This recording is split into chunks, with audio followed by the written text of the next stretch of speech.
ഓസ്ട്രേലിയയിലേക്ക് സ്റ്റഡി വിസയിൽ പോകുന്നതിന് മുമ്പ് അത്യാവശ്യം അറിഞ്ഞിരിക്കേണ്ട കുറച്ച് കാര്യങ്ങളെക്കുറിച്ചുള്ള വീഡിയോ ആണിത്. ഹലോ ഫ്രണ്ട്സ്, ഇന്ന് നമ്മൾ ഡിസ്കസ് ചെയ്യാൻ പോകുന്നത് ഓസ്ട്രേലിയൻ പ്രീ ഡിപ്പാർച്ചർ ചെക്ക് ലിസ്റ്റാണ്. എന്ന് വെച്ചാൽ ഓസ്ട്രേലിയയിലേക്ക് പോകുമ്പോൾ എന്തൊക്കെ കാര്യങ്ങൾ കൊണ്ടുപോകണം, എന്തൊക്കെ കാര്യങ്ങൾ കൊണ്ടുപോകാൻ പാടില്ല, നിങ്ങൾ ഫ്ലൈറ്റിൽ തന്നെ ആയിരിക്കുമ്പോൾ നിങ്ങൾക്ക് കിട്ടുന്ന ഇൻകമ്മിങ് പാസഞ്ചർ കാർഡ് എന്ന് പറയുന്ന ഡോക്യുമെൻറ്റ് എങ്ങനെ ഫില്ല് ചെയ്യണം എന്നുള്ള കാര്യങ്ങളാണ് നമ്മളിപ്പോൾ ഡിസ്കസ് ചെയ്യാൻ പോകുന്നത്. ഫ്ലൈറ്റിലെ ലഗേജിനെ നമുക്ക് രണ്ടായിട്ട് തരംതിരിക്കാം. ഒന്ന് ക്യാരി ഓൺ അല്ലെങ്കിൽ ക്യാബിൻ ലഗേജ് എന്നറിയപ്പെടുന്ന ലഗേജും, രണ്ടാമത്തത് ചെക്ക് ബാഗേജ് അല്ലെങ്കിൽ ചെക്ക് ഇൻ ബാഗേജ് എന്നറിയപ്പെടുന്ന ലഗേജും. അപ്പോൾ ഈ ക്യാരി ഓൺ ലഗേജ് നമുക്കെപ്പോഴും ആക്സസിബിൾ ആയിരിക്കും. നമ്മൾ എയർക്രാഫ്റ്റിൽ ഇരിക്കുമ്പോൾ നമുക്കത് എടുക്കാൻ പറ്റും. പക്ഷേ ചെക്ക്ഡ് ബാഗേജ് എന്ന് പറയുന്നത് എയർക്രാഫ്റ്റിൻ്റെ കാർഗോ ഹോൾഡിലായിരിക്കും സ്റ്റോർ ചെയ്യുക. അപ്പോൾ നമ്മൾ അവിടെ ട്രാവൽ ചെയ്യുമ്പോൾ ഒരിക്കലും നമുക്കത് ആക്സസിബിൾ അല്ല. നമ്മൾ ഡെസ്റ്റിനേഷനിലെത്തി ചെക്കൗട്ട് ആയി കഴിയുമ്പോൾ മാത്രമേ നമുക്ക് നമ്മുടെ ലഗേജ് കിട്ടുകയുള്ളൂ. അപ്പോൾ ഈ വീഡിയോ 3 പാർട്ടായിട്ടാണ് ഡിവൈഡ് ചെയ്തിരിക്കുന്നത്. ആദ്യത്തെ പാർട്ടിൽ നിങ്ങൾ ക്യാരി ഓണിൽ അല്ലെങ്കിൽ ക്യാബിൻ ലഗേജ് ആയിട്ട് കരുതുന്ന സാധനങ്ങളായിരിക്കും നമ്മൾ ഡീൽ ചെയ്യുന്നത്. രണ്ടാമത്തെ പാർട്ടിൽ നിങ്ങളുടെ ചെക്ക്ഡ് ബാഗേജിൽ ചെക്ക് ഇൻ ലഗേജിൽ വരുന്ന കാര്യങ്ങളായിരിക്കും ഡീൽ ചെയ്യുക. മൂന്നാമത്തെ പാർട്ടിൽ നിങ്ങൾ കൊണ്ടുപോകാൻ പാടില്ലാത്ത ഐറ്റംസും പിന്നെ നിങ്ങൾക്ക് കിട്ടുന്ന ഇൻകമ്മിങ് പാസഞ്ചർ കാർഡ് എന്ന് പറയുന്ന ഡോക്യുമെൻറ്റിനെ കുറിച്ചുമായിരിക്കും നമ്മൾ ഡീൽ ചെയ്യുന്നത്. അപ്പോൾ നമുക്ക് ആദ്യത്തെ പാർട്ടിലേക്ക് കിടക്കാം. അത് ക്യാരി ഓൺ ലഗേജിൽ നിങ്ങൾ കൊണ്ടുപോകുന്ന കാര്യങ്ങളാണ്. അതിൽ ആദ്യമായിട്ട് വരുന്നതാണ് ഡോക്യുമെൻറ്റ്സ്. അപ്പോൾ ഡോക്യുമെൻറ്റ്സിനെ കുറിച്ച് പറയുമ്പോൾ നിങ്ങൾ ഡോക്യുമെൻറ്റ്സ് കരുതുന്നതിന് മുമ്പേ ഞാൻ നിങ്ങളോട് ആവശ്യപ്പെടുന്ന ഒരു കാര്യം, നിങ്ങളൊരു ഫയൽ ഫോൾഡർ നിങ്ങളുടെ വീട്ടിലുള്ള ഒരു ഫയൽ ഫോൾഡറോ അല്ലെങ്കിൽ പണം കൊടുത്ത് വാങ്ങിക്കുകയോ ചെയ്യുന്നത് വളരെ നന്നായിരിക്കും. ഈ ഫോൾഡറിൽ അത്യാവശ്യം പോക്കറ്റ്സും ലീവ്സും ഒക്കെ ഉണ്ടാകണം. നിങ്ങളുടെ ആവശ്യമുള്ള എല്ലാ ഇമ്പോർട്ടൻറ്റ് ഡോക്യുമെൻറ്റ്സും ഇതിലായിരിക്കും നമ്മൾ സ്റ്റോർ ചെയ്ത് വെക്കുക. ഇത് ട്രാവലിങ്ങിന് മാത്രമല്ല, നിങ്ങൾ അവിടെ ഓസ്ട്രേലിയയിൽ ചെന്നിട്ടായാലും നിങ്ങളുടെ ഡോക്യുമെൻറ്റ്സ് ഒക്കെ സേഫ് ആയിട്ടിരിക്കുന്ന ഒരു സ്ഥലമായിട്ട് ഈ ഡോക്യുമെൻറ്റ് ഫയലിനെ ഉപയോഗിക്കാം. അപ്പോൾ ഈ ഡോക്യുമെൻറ്റ് ഫയലിൽ എന്തൊക്കെയാണ് നമ്മൾ സ്റ്റോർ ചെയ്യുക എന്നുള്ളതാണ് നമ്മൾ ഇനി നോക്കാൻ പോകുന്നത്. ആദ്യമായിട്ട് വരുന്ന ഡോക്യുമെൻ്റാണ് നമ്മുടെ പാസ്പോർട്ട്.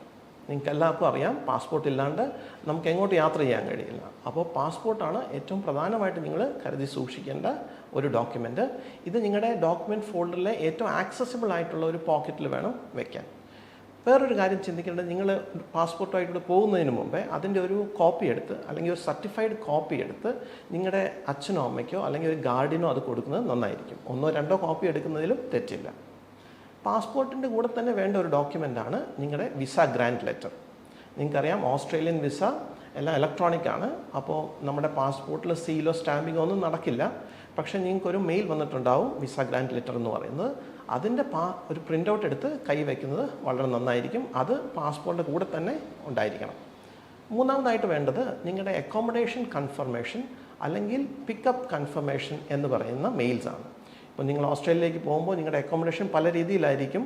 ചിലപ്പോൾ ഓൺ ക്യാമ്പസ് ആയിരിക്കും, ചിലപ്പോൾ ഓഫ് ക്യാമ്പസ് ആയിരിക്കും, ചിലപ്പോൾ നിങ്ങളുടെ റിലേറ്റീവ്സോ ഫ്രണ്ട്സിൻ്റെ അടുത്തായിരിക്കും നിങ്ങൾ താമസിക്കുന്നത്. എങ്ങനെയാണെങ്കിലും അതിൻ്റെ ഒരു കൺഫർമേഷൻ മെയിലോ എന്തെങ്കിലും നിങ്ങളുടെ കയ്യിലുള്ളത് വളരെ നല്ലതാണ്. ഇപ്പോൾ നിങ്ങളുടെ റിലേറ്റീവ് ഫ്രണ്ട്സിൻ്റെ അടുത്താണ് പോകുന്നതെങ്കിൽ അവരുടെ അഡ്രസ്സും ഫോൺ നമ്പറും ഒക്കെ നിങ്ങൾ തന്നെ നല്ല നീറ്റായിട്ടൊരു പേപ്പറിൽ എഴുതി സൂക്ഷിക്കുന്നത് നന്നായിരിക്കും. പ്രിൻ്റ് എടുക്കാൻ പറ്റുമെങ്കിൽ അത്രയും നല്ലത്. പിന്നെ വരുന്ന അടുത്ത ഡോക്യുമെൻ്റാണ് നിങ്ങളുടെ യൂണിവേഴ്സിറ്റി ഡോക്യുമെൻറ്റ്സ്. അപ്പോൾ യൂണിവേഴ്സിറ്റി ഡോക്യുമെൻറ്റ്സ് എന്ന് പറയുമ്പോൾ നമുക്ക് എല്ലാവർക്കും അറിയാം, ഓഫർ ലെറ്റർ ഉണ്ട്, പിന്നെ COE ഉണ്ട്, പിന്നെ OSHC നിങ്ങളുടെ ഹെൽത്ത് കവറേജ്, അതിൻ്റെയും കൂടി ഡോക്യുമെൻറ്റ് നിങ്ങളുടെ ഈ ഫോൾഡറിൽ സൂക്ഷിക്കേണ്ടതുണ്ട്. ഇത് 3 ഒന്നിച്ച് വയ്ക്കുന്നതായിരിക്കും നല്ലത്. ഇനി വേണ്ടി വരുന്നത് നിങ്ങളുടെ അക്കാഡമിക് റെക്കോർഡ്സാണ്. അപ്പോൾ നിങ്ങളിവിടെ 10th-ലോ +2-ലോ ഡിഗ്രിയിലോ അല്ലെങ്കിൽ പോസ്റ്റ് ഗ്രാജുവേഷനൊക്കെ കംപ്ലീറ്റ് ചെയ്ത സർട്ടിഫിക്കറ്റ്സും അതിൻ്റെ മാർക്ക് ഷീറ്റ്സും ഒക്കെ അതിൻ്റെ ഒറിജിനൽസ് ക്യാരി ചെയ്യുന്നതാണ് നല്ലത്. ഹവെവർ ഇതിൻ്റെ എല്ലാം സർട്ടിഫൈഡ് കോപ്പീസ് നിങ്ങളുടെ വീടുകളിൽ നിങ്ങളുടെ ഗാർഡിയനോ അച്ഛനോ അമ്മയ്ക്കോ ആക്സസിബിൾ ആകുന്ന ഒരു സ്ഥലത്ത് സൂക്ഷിക്കേണ്ടതുണ്ട്. ഇതിനൊപ്പം നിങ്ങൾ വേറെ കുറച്ച് കൊണ്ടുപോകേണ്ട ഡോക്യുമെൻറ്റ്സ് ആണ് നമ്മുടെ ഒഫീഷ്യൽ ഡോക്യുമെൻറ്റ്സ്. ഒഫീഷ്യൽ ഡോക്യുമെൻറ്റ്സ് എന്ന് പറയുമ്പോൾ നമുക്കറിയാം, ഡ്രൈവിംഗ് ലൈസൻസ്. കേരളത്തിൽ ഇപ്പോൾ ഇഷ്യൂ ചെയ്യുന്ന എല്ലാ ഡ്രൈവിംഗ് ലൈസൻസും ഇംഗ്ലീഷിലാണ്. അതുകൊണ്ട് തന്നെ അത് നിങ്ങൾക്ക് അവിടെ യൂസ് ചെയ്യാൻ പറ്റും. നിങ്ങൾ വേറെ ഏതെങ്കിലും സ്റ്റേറ്റിലാണെങ്കിൽ ഇന്ത്യയുടെ അവിടെ നിങ്ങളുടെ ഡ്രൈവിംഗ് ലൈസൻസ് വെർണാക്കുലർ ലാംഗ്വേജിലാണ് ഇഷ്യൂ ചെയ്യുന്നതെങ്കിൽ അത് ട്രാൻസ്ലേറ്റ് ചെയ്ത് ഇംഗ്ലീഷ് ട്രാൻസ്ലേഷൻ വേണ്ടി വരും അവിടെ ഉപയോഗിക്കേണ്ടി വരുമ്പോൾ. അതുകൊണ്ട് നിങ്ങളുടെ ഡ്രൈവിംഗ് ലൈസൻസ് ഏത് ലാംഗ്വേജിലാണെന്നുള്ളത് കൂടി ശ്രദ്ധിക്കുക. ഒറിജിനൽസ് നിങ്ങൾ ക്യാരി ചെയ്യുക. പക്ഷേ വീട്ടിൽ അതിൻ്റെ ഒരു സർട്ടിഫൈഡ് കോപ്പി നിങ്ങളുടെ ഗാർഡിയന് അല്ലെങ്കിൽ അച്ഛനോ അമ്മയ്ക്കോ ആക്സസിബിൾ ആകുന്ന സ്ഥലത്ത് വെക്കാനും ശ്രദ്ധിക്കുക. ഇനി അടുത്തതായിട്ട് നിങ്ങൾ ക്യാരി ചെയ്യേണ്ട ഒരു ഡോക്യുമെൻ്റാണ് നിങ്ങളുടെ മെഡിക്കൽ പ്രിസ്ക്രിപ്ഷൻസ്, പിന്നെ മെഡിക്കൽ ഹിസ്റ്ററി. എന്ന് പറയുന്നത്. നിങ്ങൾക്കറിയാം ഓസ്ട്രേലിയയിൽ മെഡിസിൻ്റെ കാര്യത്തിലൊക്കെ വളരെ സ്ട്രിക്റ്റ് ആണ്. അപ്പോൾ നിങ്ങൾ പ്രിസ്ക്രിപ്ഷൻ ഇല്ലാതെ ഒന്നും നിങ്ങൾക്ക് അവിടെ ഒരു മെഡിസിനും കിട്ടില്ല. അപ്പോൾ നിങ്ങൾ അത്യാവശ്യം സ്ഥിരമായിട്ടും മെഡിസിൻ ഉപയോഗിക്കുന്ന ആളാണെങ്കിൽ അതിൻ്റെ പ്രിസ്ക്രിപ്ഷൻ ഡോക്ടറിൻ്റെ സീലും സ്റ്റാമ്പും ഉള്ള റെലവൻ്റ് ആയിട്ടുള്ള പ്രിസ്ക്രിപ്ഷൻ കരുതണം. പിന്നെ നിങ്ങളുടെ മെഡിക്കൽ ഹിസ്റ്ററി ഉള്ള ആളാണെങ്കിൽ അതിൻ്റെ ഒരു ഡോക്യുമെൻറ്റ്സും കരുതുന്നത് നന്നായിരിക്കും. നിങ്ങളവിടെ ഏതെങ്കിലും ഡോക്ടറെ കൺസൾട്ടൊക്കെ ചെയ്യാൻ ചെല്ലുമ്പോൾ അത് ചിലപ്പോൾ നിങ്ങൾക്ക് ഉപകാരപ്പെടും. ഇനി നിങ്ങൾ കയ്യിൽ കരുതേണ്ട വേറൊരു കാര്യമാണ് പാസ്പോർട്ട് സൈസ് ഫോട്ടോഗ്രാഫ്സ്. ഇത് അത്യാവശ്യം നിങ്ങൾ നല്ല നമ്പേഴ്സ് തന്നെ നിങ്ങളുടെ ഡോക്യുമെൻറ്റിൽ കരുതണം. കാരണം നമുക്കവിടെ പല ആവശ്യങ്ങളും പലയിടത്തും നിങ്ങളുടെ പാസ്പോർട്ട് സൈസ് ഫോട്ടോസ് ആവശ്യം വരും. അതുകൊണ്ട് നിങ്ങളിത് അത്യാവശ്യം കുറേ എണ്ണം നിങ്ങളുടെ ഈ ഡോക്യുമെൻറ്റ് ഫോൾഡറിൽ കരുതുക. വേറൊരു കാര്യം നിങ്ങൾക്ക് വേണ്ടി വരുന്നത്, നിങ്ങൾ മണി എക്സ്ചേഞ്ച് ചെയ്യുന്നുണ്ടെങ്കിൽ, അതായത് നമ്മളിപ്പോൾ ഓസ്ട്രേലിയൻ ഡോളേഴ്സിൽ കുറച്ച് ക്യാഷ് ഹാർഡ് കറൻസി കൊണ്ടുപോകുന്നുണ്ടെങ്കിൽ അത് എക്സ്ചേഞ്ചറുടെ അടുത്ത് നിങ്ങൾ ചെല്ലുമ്പോൾ അദ്ദേഹം അതിനൊരു പ്രൂഫ് തരും. ഒന്നല്ലെങ്കിൽ ബില്ലോ അല്ലെങ്കിൽ സർട്ടിഫിക്കറ്റോ തരും. അതും കൂടി ഈ ഡോക്യുമെൻറ്റ് ഫോൾഡറിൽ സൂക്ഷിക്കുന്നത് നന്നായിരിക്കും. ഇനി നിങ്ങൾക്ക് അവസാനമായിട്ട് കരുതാൻ ആവശ്യമുണ്ടെങ്കിൽ കരുതാൻ പറ്റുന്ന ഒരു ഡോക്യുമെൻ്റാണ് നിങ്ങളുടെ റെസ്യൂമെ, CV, ബയോഡാറ്റ എന്നൊക്കെ നമ്മൾ പറയുന്ന നിങ്ങളുടെ ആ ഡോക്യുമെൻ്റ് കുറച്ച് പ്രിൻ്റ് ഔട്ട് എടുത്ത് ഈ ഫോൾഡറിൽ സൂക്ഷിക്കുന്നത് നന്നായിരിക്കും. ഒരു 5-6 കോപ്പി കരുതുന്നത് നന്നായിരിക്കും. അപ്പോൾ ഇതാണ് നിങ്ങൾ കരുതേണ്ട എല്ലാ ഡോക്യുമെൻറ്റ്സുകളും. അടുത്തതായിട്ട് നിങ്ങൾ കരുതേണ്ട കാര്യമാണ് ഇലക്ട്രോണിക്സ്. അപ്പോൾ നിങ്ങൾക്കറിയാം, മിക്കവാറും നിങ്ങളെല്ലാവരും തന്നെ ലാപ്ടോപ്പ് ഉള്ളവരാണ്. അപ്പോൾ ലാപ്ടോപ്പ് ബാഗ് തന്നെയായിരിക്കും നിങ്ങളുടെ ഹാൻഡ് ബാഗായിട്ട് നിങ്ങളുടെ ക്യാരി ഓണിൽ കൊണ്ടുപോവുക. അപ്പോൾ ലാപ്ടോപ്പ് ബാഗിൽ ലാപ്ടോപ്പിൻ്റെ കൂടെ ലാപ്ടോപ്പിൻ്റെ ചാർജർ, പിന്നെ ഫോണിൻ്റെ ചാർജർ, പിന്നെ നിങ്ങളുടെ ഇലക്ട്രോണിക് ഗാഡ്ജറ്റ്സ്, ഉദാഹരണത്തിന് എക്സ്റ്റേണൽ ഹാർഡ് ഡിസ്ക് ആകാം, പെൻഡ്രൈവ് ആകാം. അപ്പോൾ പെൻഡ്രൈവിൻ്റെ കാര്യം പറഞ്ഞപ്പോഴാണ് ഈ തവണ നിങ്ങൾക്ക് തന്നിട്ടുള്ള ഗുഡീസിൻ്റെ കൂടെ ഒരു പെൻഡ്രൈവും കൂടി ഉണ്ട്. അപ്പോൾ ഈ പെൻഡ്രൈവിൽ നിങ്ങളുടെ ഇതിനു മുമ്പേ പറഞ്ഞ എല്ലാ ഡോക്യുമെൻറ്റ്സും, അതായത് അക്കാഡമിക് ഡോക്യുമെൻറ്റ്സ് ആകാം, നിങ്ങളുടെ ഒഫീഷ്യൽ ഡോക്യുമെൻറ്റ്സ് ആകാം, എല്ലാം തന്നെ സ്കാൻ കോപ്പിയാക്കി അതിൽ സേവ് ചെയ്യുന്നത് വളരെ നന്നായിരിക്കും. നിങ്ങളവിടെ ചെല്ലുമ്പോൾ നിങ്ങൾക്ക് വല്ലതും ഓസ്ട്രേലിയയിലെല്ലാം തന്നെ ഡിജിറ്റലൈസ്ഡ് ആണ്. അപ്പോൾ അവിടെ ആവശ്യപ്പെടുന്നതെല്ലാം ഡിജിറ്റൽ കോപ്പീസാണ്. അപ്പോൾ ഇതെല്ലാം നിങ്ങൾ പെൻഡ്രൈവിൽ ക്യാരി ചെയ്യുന്നത് വളരെ നന്നായിരിക്കും. ഇതിൻ്റെ കൂടെ നിങ്ങൾക്ക് ഇപ്പോൾ വേണമെങ്കിൽ ട്രിമ്മർ ഒക്കെ ഈ ഇലക്ട്രോണിക്സ് ഐറ്റംസിൻ്റെ കൂടെ തന്നെ കരുതാവുന്നതാണ്. പിന്നെ പ്രധാനമായിട്ട് നിങ്ങൾക്ക് ഏറ്റവും ആവശ്യം വരുന്ന ഒരു കാര്യമാണ് യൂണിവേഴ്സൽ ട്രാവൽ അഡാപ്റ്റർ എന്ന് പറയുന്ന കാര്യം. ഇത് നിങ്ങൾ പ്രത്യേകം ശ്രദ്ധിക്കണം. നമ്മുടെ സോക്കറ്റ്സ് പോലെ അല്ല ഓസ്ട്രേലിയയിലെയൊക്കെ സോക്കറ്റ്സ്. അപ്പോൾ നിങ്ങളുടെ പ്ലഗ്സ് ഒന്നും അവിടെ സ്യൂട്ട് ആയിക്കൊള്ളുന്നില്ല. അപ്പോൾ അതിന് ഏറ്റവും നല്ലൊരു എക്വിപ്മെൻ്റാണ് ഈ യൂണിവേഴ്സൽ ട്രാവൽ അഡാപ്റ്റർ എന്ന് പറയുന്നത്. ഇത് നിങ്ങൾക്ക് ഓൺലൈനായിട്ടും കിട്ടും, അല്ലെങ്കിൽ നിങ്ങളുടെ അടുത്തുള്ള സൂപ്പർ മാർക്കറ്റിൽ നിന്നും കിട്ടുന്നതാണ്. ഇത് ഉറപ്പായിട്ടും നിങ്ങളുടെ ഇലക്ട്രോണിക്സിൻ്റെ കൂടെ നിങ്ങൾ കരുതണം. അടുത്തതായിട്ട് നിങ്ങൾ കരുതേണ്ടത് മണിയാണ്. ഉറപ്പായിട്ടും നമുക്ക് ട്രാവൽ ചെയ്യുമ്പോൾ ഇത് ആവശ്യം വരും. ഈ മണി നിങ്ങൾ ഐദർ കറൻസി ആയിട്ടോ അല്ലെങ്കിൽ ഫോറക്സ് കാർഡായിട്ടോ ട്രാവൽ കാർഡായിട്ടോ നിങ്ങൾക്ക് കൊണ്ടാവുന്നതാണ്. നിങ്ങൾ ഒരു അറൗണ്ട് 1000 ഓസ്ട്രേലിയൻ ഡോളേഴ്സാണ് നിങ്ങൾക്ക് അത്യാവശ്യം അവിടെ ചെന്നിറങ്ങി ഒരാഴ്ച 2 ആഴ്ചയ്ക്കുള്ളിൽ ഉള്ള ചിലവുകൾക്ക് ആവശ്യം വരിക. അത് നിങ്ങൾ ക്യാഷ് ആയിട്ടോ കറൻസി ആയിട്ടോ കരുതാം. ഇല്ലെങ്കിൽ ട്രാവൽ അല്ലെങ്കിൽ ഫോറക്സ് കാർഡ് എന്ന് പറയുന്ന ഒരു കാർഡുണ്ട്, അതിൽ ലോഡ് ചെയ്ത് കൊണ്ടുപോകാം. എങ്ങനെയായാലും നിങ്ങളുടെ ഇഷ്ടവും സൗകര്യവും പോലെ അത് ചെയ്യുക. ഏതായാലും നിങ്ങൾ ചിലപ്പോൾ ട്രാവൽ ചെയ്യുന്നത് ഒരു കണക്ഷൻ ഫ്ലൈറ്റിലൂടെ ആയിരിക്കും. അപ്പോൾ നിങ്ങൾക്ക് ലേ ഓവറിലൊക്കെ നിങ്ങൾ ചിലപ്പോൾ ഇപ്പോൾ വേറെ ഏതെങ്കിലും കൺട്രിയിലായിരിക്കും കുറച്ച് ടൈം സ്പെൻഡ് ചെയ്യേണ്ടി വരിക. ആ സമയത്ത് നിങ്ങൾക്ക് ചിലപ്പോൾ ഓസ്ട്രേലിയൻ ഡോളേഴ്സ് യൂസ് ചെയ്യാൻ പറ്റാതെ വന്നേക്കാം. അതുകൊണ്ട് നിങ്ങളൊരു 100-200 US ഡോളേഴ്സിലും കറൻസി ക്യാരി ചെയ്യുന്നത് വളരെ നന്നായിരിക്കും. അതിൽ കൂടുതൽ നിങ്ങൾക്ക് ഒരിക്കലും ആവശ്യം വരില്ല. പ്രത്യേകം ശ്രദ്ധിക്കുക, ഇങ്ങനെ കറൻസി എക്സ്ചേഞ്ച് ചെയ്തിട്ടുള്ളതിൻ്റെ പ്രൂഫ് നിങ്ങളുടെ ഡോക്യുമെൻറ്റ് ഫോൾഡറിൽ എന്നും ഉണ്ടായിരിക്കുന്നത് വളരെ നന്നായിരിക്കും. അവിടെ വെച്ച് വല്ല ഇമിഗ്രേഷൻ ഓഫീസറോ വല്ലതും ചോദിക്കുവാണെങ്കിൽ തന്നെ നിങ്ങൾക്ക് അതൊരു പ്രൂഫായിട്ട് കാണിക്കാൻ കഴിയണം. ഇതിൻ്റെ കൂടെ നിങ്ങൾ ഇൻ്റർനാഷണൽ ഡെബിറ്റ് കാർഡ് അല്ലെങ്കിൽ ക്രെഡിറ്റ് കാർഡ് ക്യാരി ചെയ്യണമെങ്കിൽ അങ്ങനെയും ആകാം. അതെല്ലാം നിങ്ങളുടെ സൗകര്യം പോലെയാണ്. നിങ്ങളുടെ പാരൻസിനോടും ബാക്കിയുള്ളവരോടും ചോദിച്ച് അത് ആവശ്യമുണ്ടെന്ന് തോന്നുവാണെങ്കിൽ അതും നിങ്ങൾക്ക് ക്യാരി ചെയ്യാവുന്നതാണ്. അപ്പോൾ ഇനി നിങ്ങൾ ക്യാബിൻ ലഗേജിൽ നിങ്ങൾ കരുതേണ്ട വേറൊരു ചെറിയ കാര്യം കൂടി ഞാൻ പറഞ്ഞു തരാം. ഇത് നമ്മൾ എന്തെങ്കിലും എമർജൻസിയോ കണ്ടിൻജൻസി സിറ്റുവേഷൻ ഫേസ് ചെയ്യേണ്ടി വരുമ്പോൾ ഉപയോഗപ്പെടുന്നതാണ്. നിങ്ങളുടെ ക്യാബിൻ ലഗേജിൽ തന്നെ നിങ്ങൾ ഒരു പെയർ ഓഫ് ഡ്രസ് പാക്ക് ചെയ്യണം. അതിൻ്റെ കൂടെ നിങ്ങൾ ടൂത്ത് ബ്രഷ്, ടൂത്ത് പേസ്റ്റ്, ഒരു നോട്ട് പാഡ്, സ്മോൾ ടിഷ്യൂസ് അല്ലെങ്കിൽ വെറ്റ് വൈപ്സ്, പിന്നെ ഒരു സ്മോൾ ടവൽ ഇതെല്ലാം കരുതുന്നത് വളരെ യൂസ്ഫുൾ ആയിരിക്കും. എന്തിനാണ് നമ്മളിങ്ങനെ ചെയ്യുന്നതെന്ന് ചോദിച്ചാൽ, നമ്മുടെ എയർപോർട്ടിൽ നമ്മൾ ഡെസ്റ്റിനേഷനിൽ ചെക്കൗട്ട് ആകുമ്പോൾ നമ്മുടെ ബാഗേജ് എങ്ങാനും ഡിലേ ആവുമോ, അങ്ങനെ എന്തെങ്കിലും സംഭവിക്കുമ്പോൾ അത്യാവശ്യം ഒരു ദിവസമെങ്കിലും സർവൈവ് ചെയ്യാനുള്ള ആവശ്യമുള്ള സാധനങ്ങൾ ഈ ലഗേജിലുണ്ടാകും. അതിന് വേണ്ടിയിട്ടാണ് ഞങ്ങളിത് പറയുന്നത്. ഇനി അടുത്തത് സെക്കൻഡ് പാർട്ടാണ്. ഇതിൽ നമ്മൾ ക്ലോതിങ്, യൂട്ടൻസിൽസ്, ടോയ്ലറ്ററീസിനെ കുറിച്ചാണ് ഡിസ്കസ് ചെയ്യാൻ പോകുന്നത്. അപ്പോൾ ക്ലോതിങ് എന്ന് പറയുന്നത് നിങ്ങൾക്കറിയാം, ഓസ്ട്രേലിയയിലേക്ക് പോകുമ്പോൾ ഓവർ പാക്ക് ചെയ്യേണ്ട യാതൊരു കാര്യവുമില്ല. അവിടെ ക്ലോതിങ് നിങ്ങൾക്ക് അവിടെ ഡിഫറെൻറ്റ് ബ്രാൻഡ്സിലുള്ള ക്ലോത്ത്സ് കിട്ടും, അത് ചീപ്പർ റേറ്റ്സിലും കിട്ടും. പക്ഷെ അത്യാവശ്യം നമ്മളിവിടെ നിന്ന് ക്ലോത്ത്സ് ക്യാരി ചെയ്യേണ്ടതും ഉണ്ടല്ലോ, അതുകൊണ്ടാണ് നമ്മൾ ക്ലോത്ത്സ് കൊണ്ടുപോകുന്നത്. പക്ഷേ നിങ്ങൾ പ്രത്യേകം ശ്രദ്ധിക്കുക, പ്രത്യേകിച്ച് ഗാർഡിയൻസ്, നമ്മൾ ഒത്തിരി തുണികൾ കൊടുത്തുവിടേണ്ട കാര്യമില്ല. പക്ഷേ കൊടുത്തുവിടുന്ന തുണികൾ നല്ല ക്വാളിറ്റിയുടെ ആയിരിക്കണം. കാരണം ഓസ്ട്രേലിയ നിങ്ങൾക്കറിയാം, അവിടെ മിക്കവാറും നമ്മളെല്ലാം ലോണ്ട്രിയാണ്, മെഷീൻ വാഷാണ് ചെയ്യുന്നത്. അപ്പം മെഷീൻ വാഷ് ചെയ്യുന്നു, അത് കഴിഞ്ഞത് ഡ്രൈ ചെയ്യുന്നത് വളരെ ചൂടിലാണ് തുണികളൊക്കെ ഡ്രൈ ചെയ്യുന്നത്. അപ്പോൾ നമ്മുടെ ക്വാളിറ്റി വളരെ കുറവാണെങ്കിൽ അത് പെട്ടെന്ന് കേടായി പോകാൻ സാധ്യതയുണ്ട്. അപ്പോൾ നിങ്ങൾ ഒത്തിരി തുണി കൊടുത്തു വിടണമെന്നില്ല, പക്ഷേ കൊടുത്തു വിടുന്ന തുണികൾ നല്ല ക്വാളിറ്റി ഉള്ളതായിരിക്കാൻ ശ്രദ്ധിക്കുക. അപ്പോൾ നമ്മൾ എന്തൊക്കെയാണ് തുണികൾ വേണ്ടതെന്ന് നമുക്ക് നോക്കാം. ആദ്യമായിട്ട് വേണ്ടത് ഷർട്ട്സാണ്. അത് ഷോർട്ട് സ്ലീവ് ആകാം, ലോങ് സ്ലീവ് ആകാം, നോർമൽ ഷർട്ട്സ് ആകാം, ഇല്ലെങ്കിൽ ടീഷർട്ട്സ് ആകാം. എന്തായാലും അതൊരു 2-3 പെയർ ഉള്ളത് നല്ലതാണ്. ഇതിൽ പ്രത്യേകം ശ്രദ്ധിക്കേണ്ടത്, നിങ്ങളൊരു ബ്ലാക്ക് കളർ ആയിട്ടുള്ള ഒരു 2-3 ഷർട്ടെങ്കിലും ഉറപ്പായിട്ടും നമുക്ക് വേണം. ഇതെന്തുകൊണ്ടാണെന്ന് വെച്ചാൽ, അവിടെ ജോലി എടുക്കാനൊക്കെ ജോലി സ്ഥലങ്ങളിലൊക്കെ അവർ ബ്ലാക്ക് അറ്റയറാണ് ആവശ്യപ്പെടുന്നത്. അതുകൊണ്ട് ഡെഫിനറ്റ്ലി നിങ്ങളൊരു 2-3 ഷർട്ട്സ് എങ്കിലും ബ്ലാക്ക് കളറിൽ പാക്ക് ചെയ്യുക. പിന്നെ വേണ്ടി വരുന്നത് ഹുഡീസ് അല്ലെങ്കിൽ സ്വെറ്റ് ഷർട്ട്സ് എന്നൊക്കെ പറയുന്ന ഐറ്റംസാണ്. അതും അത്യാവശ്യം നമുക്ക് വലിയ ചൂടില്ല, വലിയ തണുപ്പില്ലാത്ത കാലങ്ങളിൽ ഇടാൻ വേണ്ടിയിട്ടാണ്. അപ്പോൾ അതും ഒരു 2-3 പെയർ പാക്ക് ചെയ്യുന്നത് നന്നായിരിക്കും. പിന്നെ നിങ്ങൾക്ക് വേണ്ടത് ജീൻസാണ്. ജീൻസും കാക്കീസും ഒരു 3-4 പെയർ ഉള്ളത് നല്ലതാണ്. അത് നിങ്ങൾക്ക് എല്ലാ സീസണിലും തന്നെ മിക്കവാറും ഇടാൻ പറ്റും. പെൺകുട്ടികളാണെങ്കിൽ 1-2 സ്കേർട്ട്സ് പാക്ക് ചെയ്യുന്നതും വളരെ നല്ലതാണ്. അത് നമുക്ക് ആവശ്യം വന്നേക്കാം. പിന്നെ വരുന്നത് ബെൽറ്റ്സ് ആണ്. 1-2 ബെൽറ്റ് പാക്ക് ചെയ്യുന്നത് വളരെ യൂസ്ഫുൾ ആയിരിക്കും നിങ്ങൾക്ക്. ഇനി ആവശ്യം വരുന്നത് ചിലപ്പോൾ ഷോർട്ട്സ് അല്ലെങ്കിൽ 3/4 എന്ന് പറയുന്ന ഐറ്റംസ് ആണ്. ഇത് ഒത്തിരി ചൂടുള്ള കാലത്ത് സമ്മറിലൊക്കെ നമ്മൾ യൂണിവേഴ്സിറ്റിയിൽ പോലും പലരും ഷോർട്ട്സും 3/4 അറ്റൻഡ് ചെയ്യുന്ന യൂണിവേഴ്സിറ്റീസ്. അപ്പം നിങ്ങൾക്കും അത് യൂസ് ചെയ്യാവുന്നതാണ്. ഇനി നമുക്ക് വേണ്ടി വരിക എന്ന് പറയുന്നത് ഇന്നർ വെയർസ് ആണ്. ഇന്നർ വെയർസും സോക്സും. ഇത് നിങ്ങൾ ആവശ്യത്തിൽ കൂടുതൽ കരുതണം എന്നാണ് എൻ്റെ അഭിപ്രായം. അതായത് ഒരു 2 weeks വർത്തിൻ്റെ ഇന്നർ വെയർസും സോക്സും കരുതുക. കാരണം നമ്മുടെ ലോണ്ട്രി എല്ലാ ആഴ്ചയും അല്ലെങ്കിൽ എല്ലാ ദിവസവും നടന്നുകൊള്ളുന്നില്ല, ആഴ്ചയിൽ ഒരിക്കലൊക്കെ പറ്റുള്ളൂ. അപ്പോൾ അതുവരെ സർവൈവ് ചെയ്യാനുള്ള നിങ്ങളുടെ ഇന്നർ വെയർസും സോക്സും കരുതണം. ഇനി അടുത്തതായിട്ട് നമ്മൾ നോക്കുന്നത് ഫുട് വെയർസാണ്.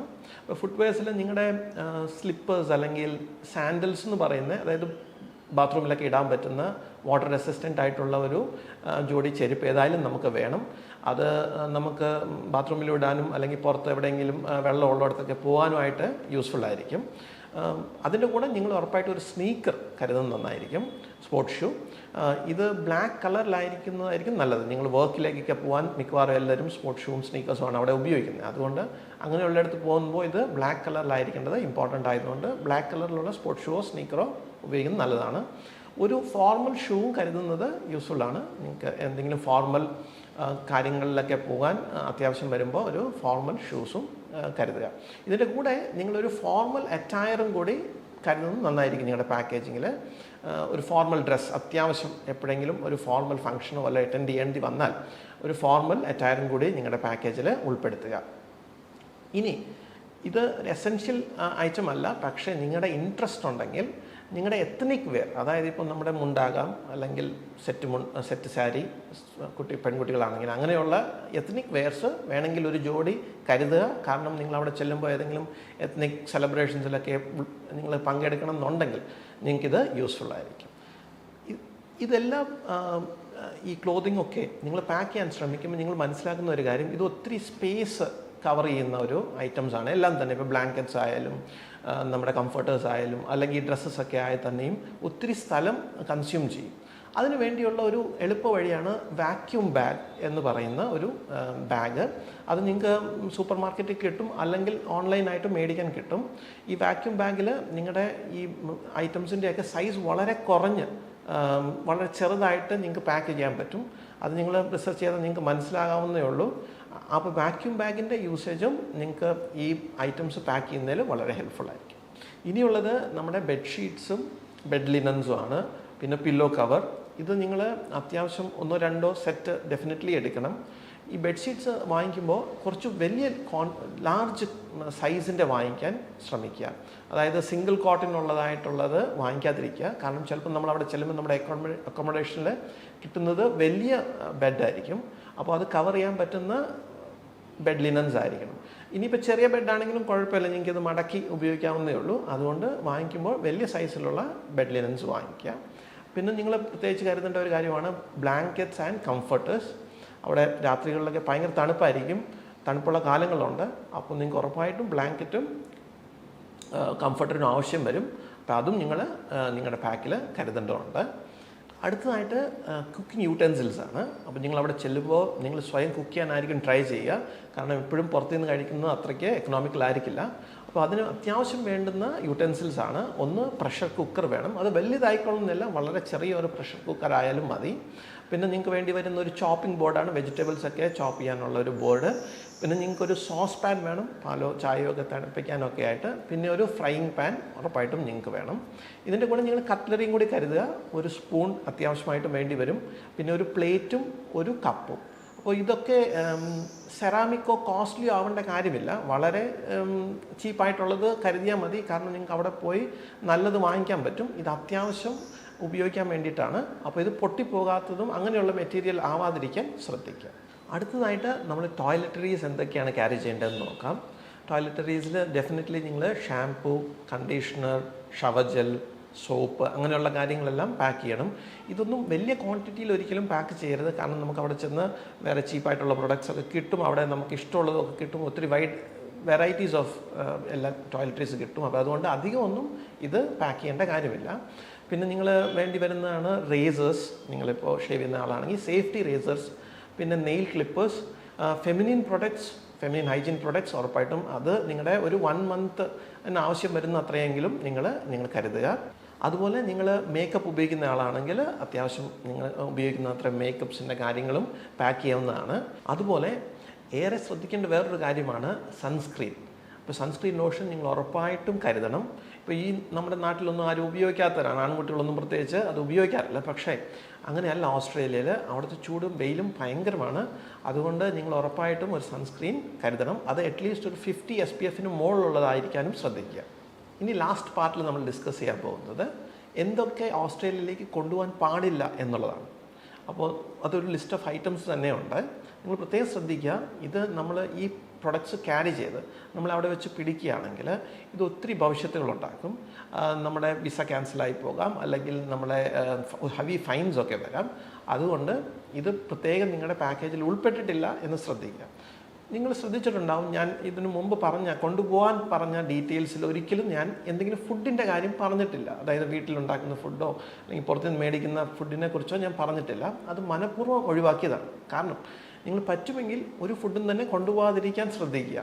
കാരണം ഇതിൽ നമ്മുടെ റെസ്ട്രിക്റ്റഡ് ഐറ്റംസിൽ വരുന്ന പല കാര്യങ്ങളും ഈ ഫുഡിൽ ഇൻക്ലൂഡഡ് ആയിരിക്കും. അതുകൊണ്ടാണ് നമ്മൾ ഫുഡ് നിങ്ങളോട് കൊണ്ടുപോകാൻ ആവശ്യപ്പെടാത്തത്. ഇനി നിങ്ങൾക്ക് അത്യാവശ്യം എന്തെങ്കിലും സ്നാക്സോ എന്തെങ്കിലും കൊണ്ടുപോകണമെന്ന് നിർബന്ധമാണെങ്കിൽ തന്നെ അത് കൊമേഴ്ഷ്യലി പാക്ഡ് ആയിട്ടുള്ള ഫുഡ് മാത്രമേ കൊണ്ടാവുകയുള്ളൂ. കൊമേഴ്ഷ്യലി പാക്ഡ് എന്ന് പറഞ്ഞു കഴിഞ്ഞാൽ ഇപ്പം നല്ല ബ്രാൻഡഡ് ആയിട്ടുള്ള കമ്പനികളുടെ ഫുഡായിരിക്കണം. അതിൽ മാനുഫാക്ചർ ഡേറ്റും എക്സ്പയറി ഡേറ്റും ഒക്കെ കൃത്യമായിട്ട് മെൻഷൻ ചെയ്തിരിക്കണം. അങ്ങനെയുള്ള ഫുഡ് മാത്രമേ നിങ്ങൾ കൊണ്ടുപോകാൻ പാടുള്ളൂ. ഇനി നമ്മൾ എന്തൊക്കെ ക്യാരി ചെയ്യാൻ പാടില്ലാത്ത ലിസ്റ്റിൽ വരുന്നുണ്ടെന്ന് നോക്കാം. ആദ്യമായിട്ട് വരുന്നത് ഡെയറി പ്രൊഡക്ട്സ് ആണ്. അതായത് പാലും പാലുൽപ്പന്നങ്ങളും.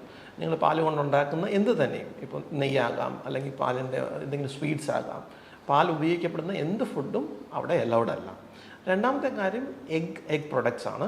മുട്ട ഉപയോഗിച്ചുണ്ടാക്കുന്ന കാര്യങ്ങൾ. അപ്പോൾ നിങ്ങൾക്കറിയാം, മിക്ക സ്വീറ്റ്സിലും ബേക്കറി ഐറ്റംസിലും ഒക്കെ തന്നെയും ഡെയറിയോ എഗ് ഐറ്റംസോ കയറി വരാവുന്നതേ ഉള്ളൂ.